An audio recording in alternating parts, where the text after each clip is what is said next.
Pauwi na ako guys. Pero dumaan muna ako ng palengke.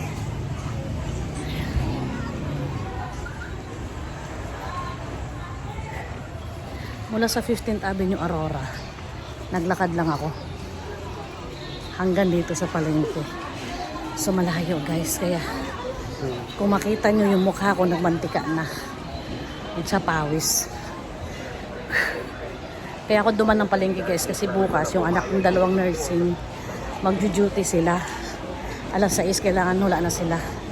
Kasi malayo yung pagju-dutyhan nila guys. Siguro mga 1 hour mahigit ang biyahe kasi sa Tala. Kaya dapat 5 o'clock o before 5 o'clock makaalis na sila. So ngayon yung bibilihin ko na karne, ipiprecook na yan nila. Tapos bukas i-fully cook na nila. Tapos dadagdagan na nila ng gulay. Eh nag-request yung anak ko ng ano, tawag nito, broccoli daw.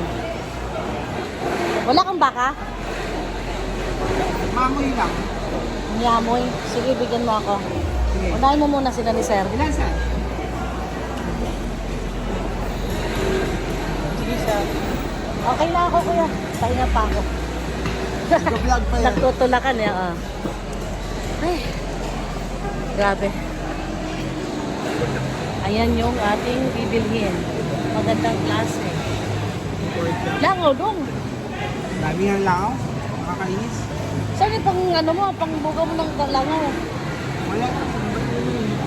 Ha? Mamaya. Magkano po sa kilo? 350 lang po. 350. Sige, 340 na lang para hapon na yun. Ilang piraso. Pag kalate, ilang piraso yan. Dipindi po. Maybe mamaya ba? Tumaas pala. Yung huli ako ng malingki 330, ngayon 340 ng baboy.